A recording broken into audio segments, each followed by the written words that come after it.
के शो में। कराची की हालत बदलने के लिए शॉर्ट टर्म, मिड टर्म और लॉन्ग टर्म मंसूबा तैयार। वफाकी हुकूमत का कराची ट्रांसफॉर्मेशन प्लान अमल दरामद कितना कठिन। वजीर आजम के दौरे कराची से वाबस्ता तवक्कात क्या पूरी होंगी?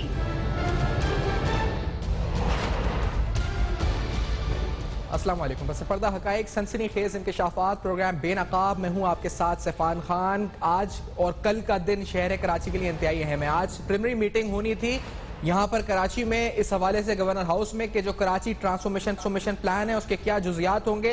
अब तक की इतलात के मुताबिक जो हम सुन रहे हैं ये प्लान 600-700 अरब या तकरीबन 800 अरब के तखमीने भी आ रहे हैं कि 800 अरब रुपए के मंसूबे शहर कराची के लिए इसमें दिए जा सकते हैं। इसके अंदर मास ट्रांजिट, सेवरेज का निजाम, पानी का निजाम, इसके साथ साथ सॉलिड वेस्ट मैनेजमेंट के लिहाज से तमाम अहम मसाइल शहर कराची के जो देरीना मसाइल हैं उनका हल इसमें मौजूद हो सकता है। बार बार वफाकी हुकूमत के नुमाइंदगान गवर्नर सिंध की तरफ से स्टेटमेंट्स आई हैं और कहा गया है कि इसमें न सिर्फ टर्म बल्कि एक short term, medium term, long term solution मौजूद होगी। कल का दिन वजीर आजम कराची की जानिब से वफाक की तरफ से इस पैकेज का ऐलान किया जाएगा।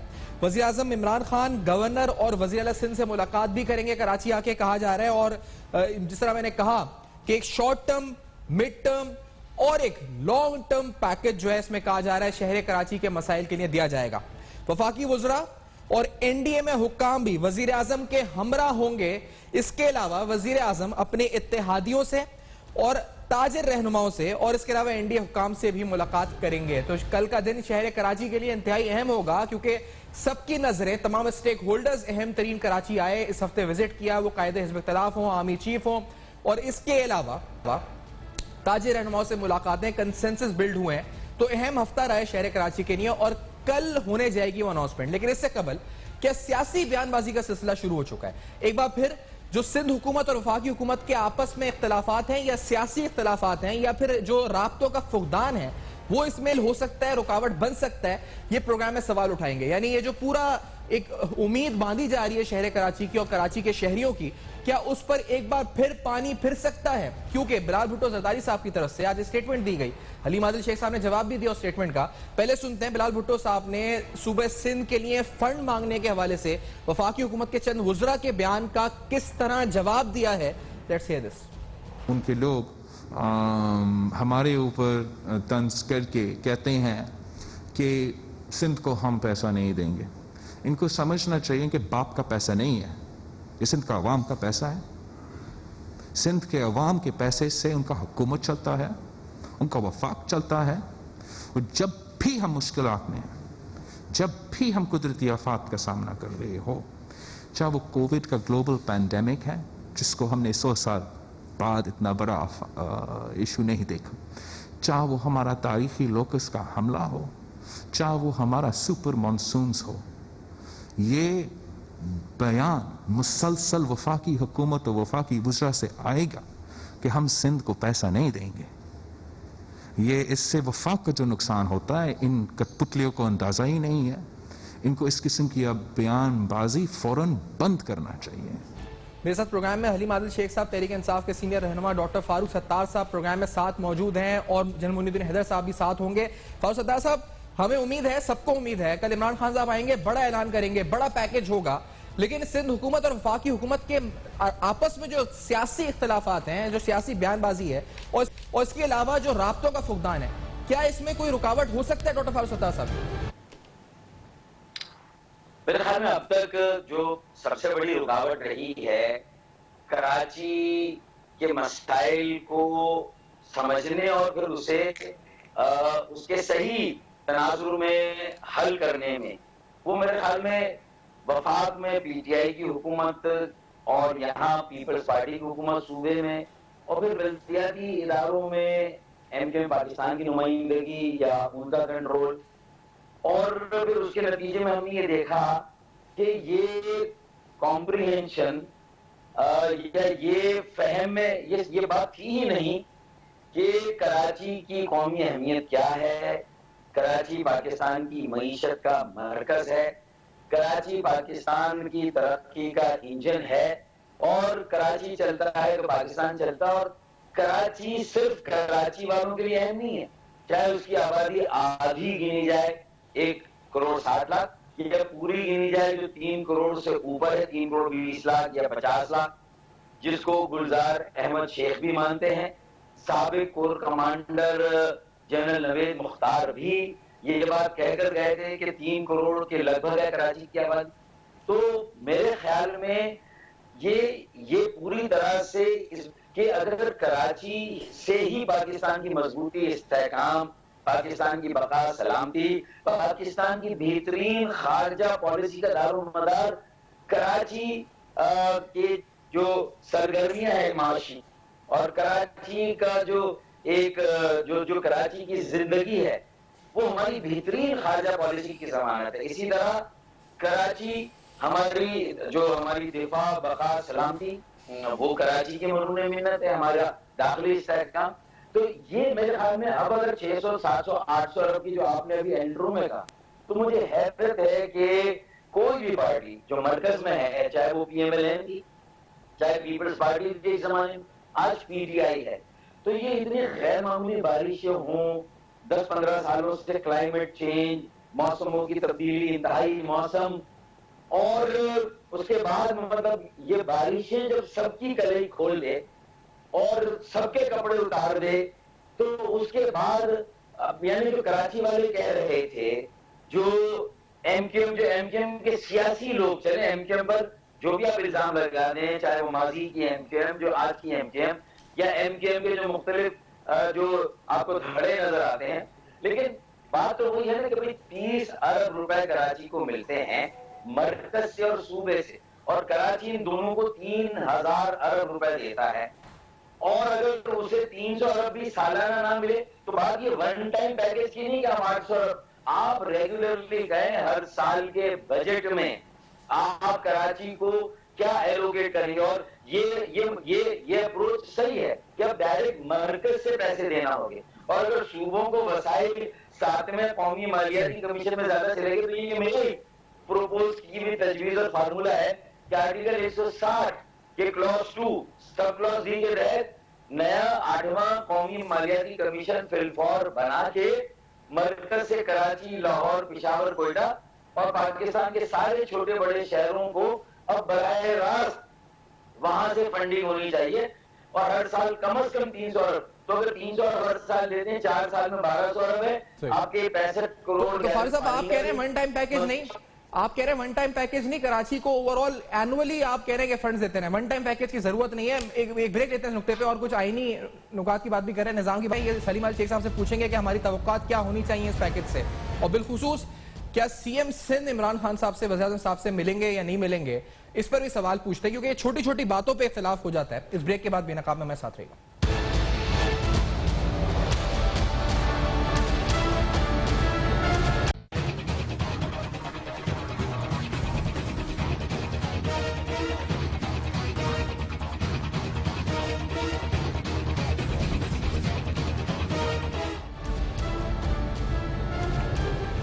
Welcome back. आप देख रहे हैं बेनकाब, और अहम तरीन सवालात कल अनाउंस होने वाले पैकेज से हम लोग क्या तवक्कुआत रखें, इस पर बात हो रही है। हलीम आदिल शेख साहब से सवाल पूछते हैं सिर्फ उड़ाते हुए। हलीम साहब, इससे कबल 162 अरब का पैकेज, कमिटीज बनी, लेकिन ग्राउंड कितना काम हुआ हम सब जानते हैं।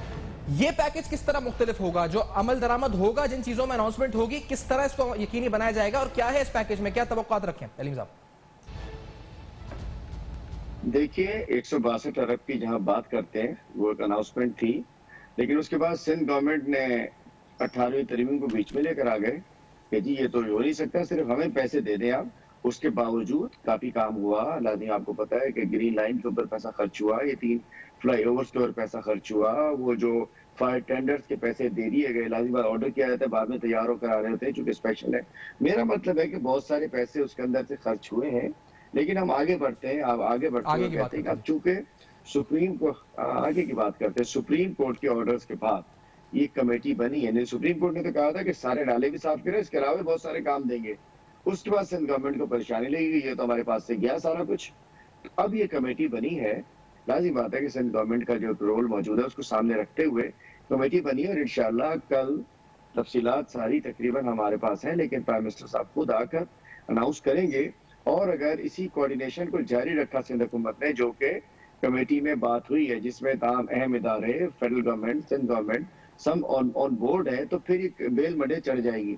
लेकिन बीच में जैसे बांसुरी बजनी शुरू हो गई है कि जी 8 पता नहीं कितने 12 अरब डॉलर दे दो, 10 अरब डॉलर दे दो, ये कर दो, वो कर दो, वो कर दो, फिर ये मुश्किल हो जाएगा काम। लेकिन मैं समझता हूँ कि इसके अंदर हम बहुत पॉजिटिव हैं, हम कि हमने इस इशू पे इकट्ठे रहना। बाकी ये कोई ना समझे कि कोई निकाह नहीं हुआ किसी से हमारा सिंध गवर्नमेंट से कि बस जी ठीक हो गया, सारा सीज फायर हो गया, ये हम बाई बाई हो गए, ना कुछ ना। वो हमारी अपनी सियासत है, उनकी अपनी सियासत है। हमने इश्यूज पे बात करनी है, उन्होंने बेशक बात करनी। इस डेवलपमेंट के इशू पे हम एक साथ हैं और हम चाहते हैं कि सिंध गवर्नमेंट उसी बात को फॉलो करे जिसके जो कि कमेटी के हवाले से तय हुई आगे। इंशाल्लाह कल कराची की ट्रांसफॉर्मेशन का एक प्लान लेकर जब प्राइम मिनिस्टर कल आएंगे और उसको बताएंगे, नाज़िम वहां तक हम बता रहे हैं ना, पहले तो जो मेन चीजें हैं, शुरू में जो थे 5 हेड से हम पैसे ले रहे थे, फेडरल पीएसडीपी से, एडीपी से और पब्लिक प्राइवेट पार्टनरशिप से, और उसके अलावा जो था वर्ल्ड बैंक वगैरह दीगर जो लोनिंग, और 5वां था फेरिया टाउन के पैसों से। ये तय हुआ था कमेटी में इन 5 जराए से पैसे आएंगे, इन 5 मदों से, और 6 मदों में खर्च होने हैं, जिसके अंदर नालों की सफाई, सीवरेज सिस्टम S3, K4, उसके अलावा रोड्स, सॉलिड वेस्ट और ट्रांसपोर्ट। ये प्रायोरिटाइज हो गए कि जी 5 मदों। इसके अलावा जो पैसा आएगा वो अल्टीमेटली सारा कोई फेडरल गवर्नमेंट ने देना है। हम चाहते हैं कि इसकी मॉनिटरिंग भी हो, इसकी एक हमारे विजिलेंट रहते हुए, इस पर नजरदारी रखते हुए पैसा जिस मद में आए उस मद में खर्च हो। बाकी इंशाल्लाह फंड की कोई कमी नहीं होगी। और कल बहुत बड़ा इंशाल्लाह कराची वालों के लिए एक बहुत बड़ा मैसेज, बहुत बड़ा पैगाम, बहुत बड़ा पैकेज होगा। और मुझे उम्मीद है कि सिंध गवर्नमेंट अगर हमारे साथ ऑन बोर्ड रही तो हम ये बेल मंडे चढ़ जाएगी। और हम वो रहे ना रहे हमने करना है, हमारी ख्वाहिश है वो रहे, अगर नहीं भी रहेंगे हमने करना है, हमने करना है, हमने शहर का कुछ हद तक एक हम ये कह सकते हैं कि एक स्केच तो अब सामने आया। आप कह रहे हैं कि 5 सोर्स ऑफ फाइनेंसिंग है, उसके अलावा फेडरल गवर्नमेंट करेगी और 6 मेन जगहें होंगी, यानी मेन मसाइल होंगे जिनको टैकल किया जाएगा। दैट इज गुड इनफ आप जितना बता रहे हैं। लेकिन हनी साहब, इससे कबल जो मंसूबे थे, जिस तरह आपने 162 का जिक्र किया, सिंध हुकूमत आप कह रहे हैं कि वर्किंग रिलेशनशिप नहीं बन सका, मंसूबे डिले हो गए। इस दफा क्योंकि ये कमेटी बनी है, आप समझते हैं दीगर स्टेक होल्डर साथ हैं, इस वजह से आपको उम्मीद है? क्योंकि अभी भी जो बयानात हमने सुने हैं कल से अब तक, वो सिंध हुकूमत जिस तरह मिलेंगे नहीं मिलेंगे, इमरान खान से हम पूछ रहे हैं, सीएम हम सुना भी देते हैं। सीएम सिंध ने जो कहा था जी मुराद अली शाह साहब ने कि वो आ रहे हैं नहीं आ रहे, स्केड्यूल नहीं थे, तो इस पर हलीम शेख साहब जवाब पूछते हैं कि सीएम सिंध मुराद अली शाह साहब ने क्या कहा था। लेट्स हियर दिस पर। वजीर आजम साहब को मैंने अभी बता चुका हूँ कि मैंने सुना है, टीवी पे ही सुना था, पहले थर्सडे फिर फ्राइडे, अभी आप बता रहे हैं कोई ट्वीट हुई है कि सैटरडे को आ रहे हैं। मैं सिर्फ ये कह दूंगा प्रोग्राम बता दें, इसलिए कि और काम भी होते हैं आदमी को। अभी तक नहीं मुझे प्रोग्राम बताया गया, जैसे प्रोग्राम पता चलेगा और मुझे बुलाएंगे तो मैं बिल्कुल जाऊंगा एयरपोर्ट पे लेने के लिए या उनको रिसीव करने के लिए। तो मैं खुद पूछता हूँ कि जी मैं कहाँ आऊँ, मुझे बता दें, और मैं अभी फिर वही करूँगा। और अगर मुझे कहा गया आएँ और रिसीव करना है, क्यों नहीं करूँगा। तो कहा गया आए तो रिसीव करूंगा, अभी तक मुझे आगाह नहीं किया गया। गवर्नर सिंध ने एक प्रोग्राम में जब सवाल पूछा गया कि आपने आगाह किया तो उस पर क्या कहा, ये भी आपको सुना देते। वजीर आजम जब अपना प्लान बनाते हैं ना, तो जब तक वो फाइनल नहीं होता तो वो शेयर नहीं किया जाता। यानी अब सैटरडे का प्लान तो है, ये तो मुझे भी पता है, कि आपको भी पता है सैटरडे का प्लान है। अब सैटरडे का exact time minute to minute plan आना बाकी है। जैसे ही वो आएगा तो उस प्लान के ऊपर हम उसी तरह से वो शेयरिंग हो जाती है। और वो ये मेरा जिम्मा नहीं है या किसी और का जिम्मा नहीं है कि वो वजीर आजम का प्लान वजीर आला से शेयर करे। ये एक सिस्टम है जो ऑटोमेटिक शेयरिंग पे जाता है। ये ब्यूरोक्रेसी का चैनल लेता है, ये इसका अपना एक निज़ाम है कि ये उस पर चलता है। ये ऐसा नहीं है कि मैंने अगर उनको फैक्स ना किया या ईमेल ना किया तो वो उन तक नहीं पहुंचेगा, वो उनको पहुंचेगा। वो उनको इतला अपने ऑफिशियल चैनल से ज़रूर मिलती है, ज़रूर मीटिंग होगी उनके साथ। तो फिर हलीम साहब, कल मीटिंग होगी सीएम सिंध से, और ये जो बातें हैं कि पता नहीं चला, ये नहीं हुआ, ये छोटी छोटी बातों को लेकर इतना इशू बनता है, ये हमेशा क्यों होता है हलीम साहब? देखिए जी, ये ऐसे ही सियासी टोटके होते हैं। लेकिन कल सीएम और प्राइम मिनिस्टर की मीटिंग है, सीएम से मुलाकात हो रही है और इसमें कोई शुबा नहीं है। और हमने बताया ना कि हम इस इशू के ऊपर, इस डेवलपमेंट के इशू पे, इन मामलात पर हम गवर्नमेंट को ऑन बोर्ड लेकर चलना चाह रहे हैं, उनको एतमाद में लेकर चल रहे हैं, उनके साथ चलना चाह रहे हैं। दूसरी जो हमने बात कंफर्म कर रहा हूँ कि इनकी मीटिंग है कल, सीएम और प्राइम मिनिस्टर की मीटिंग है। दूसरी बात मैं आपसे करता चलूँ कि जो आपने कहा कि जी पहले जैसे चीजें कंप्लीट नहीं, दोबारा क्या, पहले देखिए इस दफा ये सारी कमेटी जो बनी है, सुप्रीम कोर्ट के जो ऑर्डर्स आए थे एनडीए में, सारे नाले साफ कर दे, और एक कमेंट आया था कि हम और भी आपको जिम्मेदारियां देंगे, उसके फॉलोअप के अंदर ये काम हो रहा है। इस वक्त तो भाई सिंध गवर्नमेंट को साथ चलना पड़ेगा, और हम भी उनको साथ लेके चलना चाह रहे हैं। लेकिन अगर कोई 19-20 किया गया तो फिर हम खुद करेंगे, फिर हम खुद अब एनडीएमए के जरिए किसी जरिए से हम करेंगे, और हम जरूर करेंगे। हम किसी को लावारिस नहीं छोड़ेंगे, हम किसी काम को बीच में नहीं छोड़ेंगे। हमारे पास आईनी हक भी आ गया, हमारे पास कानूनी हक भी मौजूद है, और हमारा जिम्मेदारी इखलाक की हमारा भी जिम्मेदारी है कि हम अपने वोटर्स को किसी भी सूरत। और दूसरी बात, कराची चलता है तो सिंध चलता है, कराची चलता है तो पूरा मुल्क चलता है। कराची की इकोनॉमी पीछे होती है तो पूरे मुल्क की इकोनॉमी पीछे चली जाती है। मैं नहीं समझता कि इसके अंदर अब कोई रिस्क में कहता है गलती गुंजाइश खुनिश था। अब कोई गलती नहीं की गुंजाइश नहीं है, ना किसी सियासत की गुंजाइश है, नो गुंजाइश। ठीक है, ये हलीम साहब बड़ी अच्छी, चले आपने तो अज़म कर दिया है, करना है आपको कराची को ट्रांसफॉर्म, तो that is a very good intention, आपने इंटेंट कर दिया है कि हमें तो करना है हर हाल में। लेकिन जो फारूक सत्तार साहब आप सवाल उठा रहे थे वो निजाम के बारे में है, वो बल्दियाती निजाम और दीगर हवाले से है। आप फारूक सत्तार साहब आप एक्सपेक्ट करते हैं, क्योंकि इसमें इन्होंने जो कुछ नुकात जो फाइनेंसिंग के हैं, जो सोर्स ऑफ फाइनेंसिंग है, किन जगह एग्जीक्यूशन किस तरह होगी, ये सब तो है। क्या इस ट्रांसफॉर्मेशन प्लान में फारूक सत्तार साहब इस शहर के बल्दियाती या सिंध के दीगर शहरों के बल्दियाती निजाम को भी मजीद ताकतवर करने के लिए भी कुछ आप तवक्को रखते हैं फारूक सत्तार साहब? फिर मैं हलीम साहब से पूछूं। देखिए, असद उमर साहब ने और पीटीआई की हुकूमत ने इसे कहा कराची ट्रांसफॉर्मेशन प्लान जी। हमने जो बात कंसीव की, जो हमारी प्रपोजल है मेरी, वो है permanent solution of the ailing Karachi, बीमार कराची का मुस्तकिल इलाज और उसके मसाइल का मुस्तकिल हल, परमानेंट सोल्यूशन, परमानेंट क्योर। तो मैं उस नाम से कहता हूँ परमानेंट क्योर में जो चीजें आनी चाहिए जो कि इस ट्रांसफॉर्मेशन प्लान में होनी चाहिए, तो उसमें जहां ये पैकेज की बात हो रही, तो मैंने कह दिया कि हर साल 300 अरब बजट में वफात से आनी चाहिए, जिसमें के पैकेज पे भी एक साथ 65 करोड़ गैलन पानी पर जो है वो काम होना चाहिए। 4 सालों में वाटर फुटिंग 65 करोड़ गैलन पानी आना चाहिए, ये फंडिंग में है। दूसरा, सीवरेज की फरसूदा लाइनें चेंज हो, सीवरेज ट्रीटमेंट प्लांट चेंज हो, और उसके अलावा रिसाइकलिंग प्लांट, ये 200, 250, 300 अरब का ही है। कचरा उठाने का एक जदीद निजाम, सेकेंडरी गार्बेज, और एक लैंडफिल साइट है 3 करोड़ की आबादी के लिए, कम से कम 4 से 6 लैंडफिल साइट होने चाहिए। इसी तरह सर्कुलर रेलवे, उसमें भी 200, 250, 300 अरब रुपए दरकार होंगे, और फिर कुछ प्राइवेट जो है energy generation, public private sector में। और आखिरी बात एनडीए में है, पीडीएमसी है, प्रोविंशियल डिजास्टर मैनेजमेंट सेल। तो लोकल गवर्नमेंट या केएमसी किसी भी शहर की बल्दियाती इदारे में कोई डिजास्टर मैनेजमेंट सेल नहीं है। तो रेस्क्यू, रिलीफ और रिहेबिलिटेशन, आइंदा ऐसी बारिश हो, अल्लाह ना करे जल्जला आए, तो वो कुछ डिजास्टर मैनेजमेंट का भी, फायर ब्रिगेड और ये सारी चीजें उसमें, तो ये 4, 5, 6 चीजें एक साथ, ये तो फंडिंग है। लेकिन अब ये इसके लिए सस्टेनेबल कैसी होगी ये डेवलपमेंट? सर मैं ब्रेक ले लूं फारूक सत्तार साहब इस बात को। सर मुझे ये सवाल आप दोनों के सामने रखना है, बता दें ब्रेक के बाद हम आते हैं, क्योंकि बड़ा अहम नुक्ता है और उसके साथ और भी अहम सवाल और भी कॉम्प्लिकेशंस हैं, क्योंकि वो क्या किस तरह डील की जाएंगी इस प्लान के अंदर। Will ask our panel after this break. Benakaab में हमारे साथ रहिए।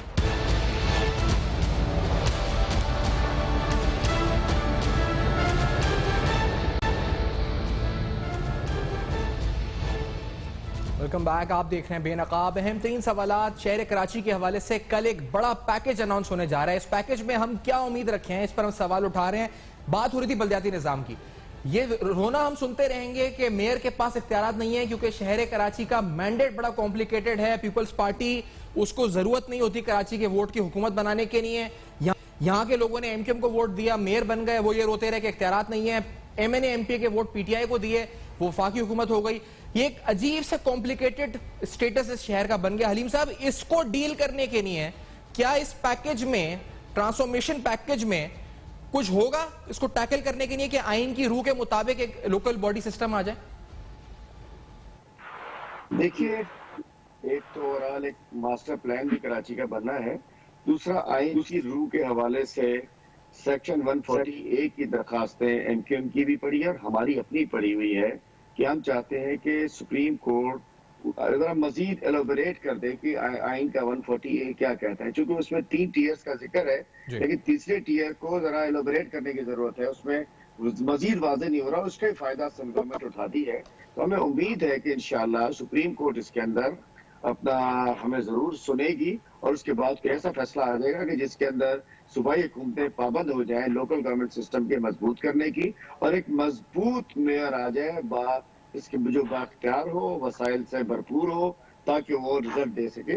और ओवरऑल बातचीत हो रही है कि जिसमें कि कराची के जो टुकड़े इससे बखरे हुए हैं, कोई संभालता है, कोई कुछ संभालता है, कोई कुछ संभालता है, कोई कुछ संभालता है, तो कोई ऐसा सेंट्रल कोई निजाम बन जाए, कोई सिस्टम बन जाए। देखिए बहुत काम हो रहा है, आप लोगों की सोच से ज्यादा हो रहा है सफान भाई, बहुत बड़ा काम होने जा रहा है और इंशाल्लाह वंस फॉर ऑल कराची के इशू को रिजॉल्व करेंगे। हर साल डूबते हैं, हर साल मरते हैं, ना पानी है, ना गटर, गलियों में गुजर रहा होता है, रोडे है नहीं, मच्छर खा रहे हैं, बुरा हाल है, बर्बाद है। वो कराची नहीं है जिसको कोई तस्वर कर सकता हो। लेकिन अब इंशाल्लाह हर एंगल से काम हो रहा है, बड़ा काम होने जा रहा है, इंशाल्लाह बेहतरी होगी। और आपने मैं नहीं समझता क्योंकि आईनी रुकावट भी नहीं आएगी और मैं नहीं समझता कि इस वक्त क्योंकि हमने तय कर लिया, तहैया कर लिया, पीपल्स पार्टी मैं समझता हूँ साथ रहेगी और वो अपने पैरों पर कुल्हाड़ी नहीं मारेगी। तो ये बड़ी अच्छी बात है जी, हम समझ रहे हैं और हम उम्मीद भी रखते हैं सलीम साहब कि इस पे आप लोग कामयाब होते हैं। फरसता साहब, ये जो बात उन्होंने की कि शहर बटा हुआ है, हलीम अली शेख साहब क्योंकि इस वक्त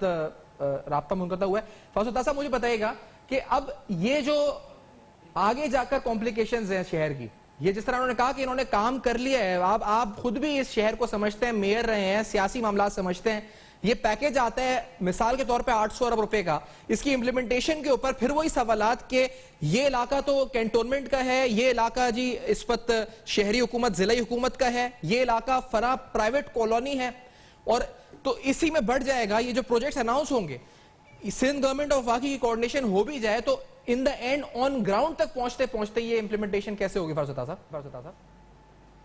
पहली बात तो 140A की तशरी सुप्रीम कोर्ट से हो जाए और उसमें मेरी पिटीशन भी है, जिसे आप एमक्यूएम की पिटीशन कह लें, असद उमर साहब ने भी पिटीशन डाली है।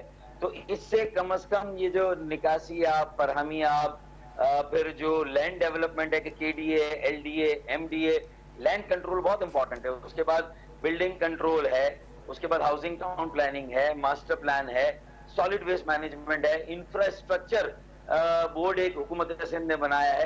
ये सारे उमूर, ये सारी जिम्मेदारियां, इसके इख्तियारात, फैसले और वसाइल, ये सारे एक मजबूत मरकजी जिसे कहते हैं कि एक अम्ब्रेला के नीचे जो Baldia Uzma Karachi, greater metropolitan corporation Karachi, Lahore में भी हो, पेशावर और कोयटा में भी हो और बाकी शहरों में म्यूनिसिपल कॉर्पोरेशन हो, तो मेरे ख्याल में ये 140A के तहत ये तशरीह हो जाए और ये बात क्लियर हो जाए। दूसरी बात आती है वसाइल की मुंतकली, उसमें कैसे सूबे को बाईपास किया जाएगा, क्योंकि प्रोविंशियल फाइनेंस कमीशन बनता नहीं है, आबादी की बुनियाद पर मरकज से सूबे को मिलता है, सूबों से शहरों और बल्दियात को नहीं मिलता। तो मैंने प्रपोज किया आर्टिकल 160 8वां कौमी मालियाती कमीशन बनाए, उसके क्लॉज 2 सब क्लॉज डी के तहत आप डायरेक्टली बड़े शहरों छोटे शहरों को ये पैसा दे सकते हैं। अब आ गया कि एक मेयर होगा और उसकी एक खुद मुख्तार, मौसर और बाइख्तियार बावसीला एक कॉर्पोरेशन और काउंसिल होगी, वो इस पर अमल दरामद करेगी। लेकिन वो मेयर अगर पीटीआई का है तो एमक्यूएम और पीपल्स पार्टी उसे कैसे बर्दाश्त करेंगे, अगर वो पीटीआई का है तो बाकी दो पार्टियों से कैसे। ये एक पेचीदगी है जो आगे इन मंसूबों के अमल दरामद में आएगी। तो मेयर को उसके जो सारे उमूर है, काउंसिल को, कॉर्पोरेशन को उसकी हद तक रखें। अगर एक नौजवान मेयर आता है गैर जानिबदार, ज्यादा से ज्यादा बहुत सारी सियासी बंदिशों से आजाद, जिसका मैंने एक तस्वुर कंसीव करके फ्लोट करके शहर के हजारों लाखों नौजवानों को जोड़ने की कोशिश की है, यूसी पैनल बनाए, बाकी सियासी जमातें भी अगर थोड़ा सा पॉलिटिक्स से बाला करके कराची को ओन करे, सेव करे, में करे, ये मसला भी हल होगा। और इसके साथ साथ एक कराची अर्बन डेवलपमेंट कमीशन, ये आर्टिकल 149(4) के तहत ये मेरी चौथी तजवीज है। 140A, 160 और एक अच्छा पावरफुल काउंसिल। ठीक है, मैं जनरल मुनीर साहब को भी खुशामदीद को प्रोग्राम में, साबिक गवर्नर सिंध है, और फारूक साहब जो आप सोल्यूशंस बता रहे हैं ये ठीक है और हम उम्मीद करते हैं कि इन पे अमल दरामद हो। लेकिन जनरल मुनीर हैदर साहब, अभी तक जो हम सुन रहे हैं इस पैकेज के बारे में, एक तो ये कि इंटेंशन क्लियर है, फेडरल गवर्नमेंट कह रही है कि हमें तो करना है, अज़म है हमारा, और लग ये रहा है कि इस पर तमाम स्टेक होल्डर्स भी are on the same page. General साहब, आपको उम्मीद क्या है इस पैकेज से? और दूसरी बात, जो शॉर्ट टर्म इसका सोल्यूशन है कि बहुत से इलाके जहां मुतासिर हुए, डिजास्टर मैनेजमेंट स्किल्स हमारी वीक थी, रेस्क्यू नहीं हो सका, वो शॉर्ट टर्म क्या होना चाहिए इस शहर को बहाल करने के लिए, यहाँ के इंफ्रास्ट्रक्चर हो? क्योंकि यहाँ पे कारोबारी हजरात, कल भी प्रोग्राम है साथ सिराज तेली साहब, वो कह रहे थे एनडीएमए और एफडब्ल्यूओ को इंफ्रास्ट्रक्चर की बहाली का काम 3 साल के लिए दे दिया जाए और कोई उनसे पूछे ना, क्योंकि फिर वही इसको बहाल करें। तो do you agree with this solution general साहब? जी, मेरे ख्याल से काम तो काफी बड़ा है, तो इसमें एफडब्ल्यूओ को भी दिया जा सकता है, एनएलसी को भी दिया जा सकता है, और भी जो अच्छे कॉन्ट्रैक्टर्स विद अच्छे रेपुटेशन के हैं उनको भी मतलब के इस तरह सब कॉन्ट्रैक्ट दिए जा सकते हैं। और जो इलाके बहुत तबाह हुए हैं, जिनको फौरन रेस्टोरेशन होनी चाहिए, वो प्रायोरिटी बनाकर उस तरफ तवज्जो दी जा सकती है। तो फिलहाल तो जो डैमेज चीजें हुई हैं उनको ठीक करना जरूरी है, और मीडियम टर्म बेसिस पर ये नालों, जिस तरह हम बोलते हैं कि तजावजात हो गई हैं, इन लोगों को रीलोकेट करके इनको मुतबादिल जगह और वसाइल देकर आबाद करके उन नालों को वापस उनकी ओरिजिनल चौड़ाई जो थी, अगर 100 गज थी तो 100 मीटर पर ले जाना चाहिए, जो 15 मीटर रह गई है। तो ये सारे काम जो हैं ये एनडीएमए और ये मिलकर इनको दिया जा सकता है। और दूसरी बात ये है कि इसमें लोग जो है अभी कराची के अहमियत को देखते हुए यही दरखास्त की जा सकती है कि बड़े मेहरबानी रोड़े न अटकाएं, सियासी पॉइंट स्कोरिंग ना करें, सब अपना सर जोड़ के बैठें और कराची के जो है मसाइल को हल करें, चाहे वो पानी के हैं, ट्रांसपोर्ट के हैं, इंफ्रास्ट्रक्चर के हैं और बिजली के हैं। तो ये सारी चीजें हल होने वाली हैं और सारी चीजों पर तवज्जो देने की जरूरत है।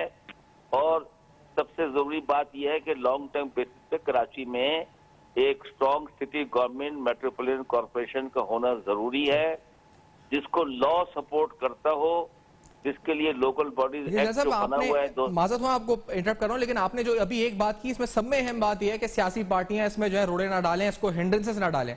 सर, इसको इंश्योर करने के लिए जनरल साहब, ये कौन इंश्योर कर सकता है? मैंने ये कि एक साथ बैठ जाएं, आज ही बयानबाजियां चल रही हैं और ये बयानबाजियों की वजह से ही हमेशा जो प्लान आता है वो सिर्फ अनाउंस होता है और इंप्लीमेंट नहीं होता। तो हाउ टू इंश्योर दिस कि ये फिर दोबारा इस तरफ मामला ना चला जाए कि मुझे मिलने नहीं बुलाया तो मैं एयरपोर्ट जाऊं या नहीं जाऊं, तो मुझे शेड्यूल नहीं मिला और ये सिंध का पैसा है और ये ढाका, ये वो किसी के बाप का पैसा नहीं है, आज ऐसे बयान हमने सुना है।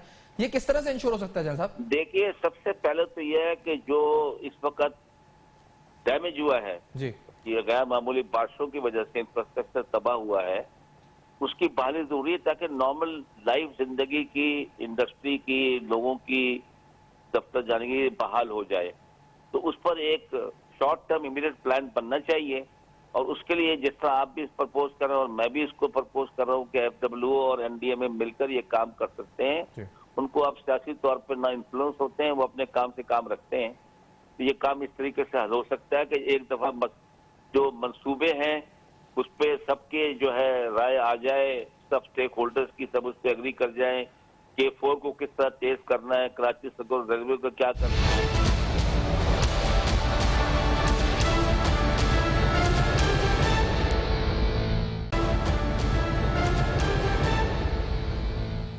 Welcome back. आप देख रहे हैं बेनकाब। अहम तरीन सवालात कल शहर कराची के लिए एक बड़े पैकेज की अनाउंसमेंट होने जा रही है। क्या उम्मीदें रखी जाएं इस पैकेज से? क्या इस दफा फिर ये पैकेज महज ऐलानात तक रहेगा या ऑन ग्राउंड कुछ होगा?